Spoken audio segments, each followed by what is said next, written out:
আসসালামু আলাইকুম ভাই। ওয়ালাইকুম সালাম। ভাই কেমন আছেন? ইনশাআল্লাহ ভালো আছি। তো কি করতেছেন ক্ষেত?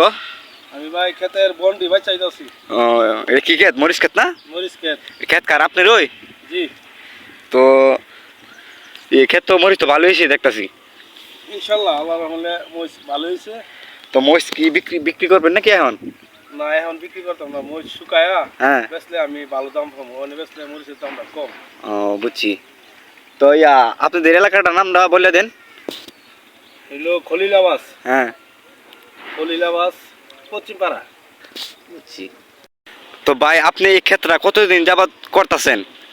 আমি ভাই এটা আজকে 2-3 বছর ধরে করতেছি। আপনার সংসার চলে এই ক্ষেত কইরা? হ্যাঁ ইনশাআল্লাহ আমি দোকানদারি করি আর ফাঁকে ফাঁকে এইটা গৃহস্থিটাও চালাই যাচ্ছি। অবসর সময়টা গৃহস্থি মানে কাটাই যাচ্ছি। তো ক্ষেত আপনার কয়টা? ক্ষেত আমার একটা ওই একটাই? একটা ও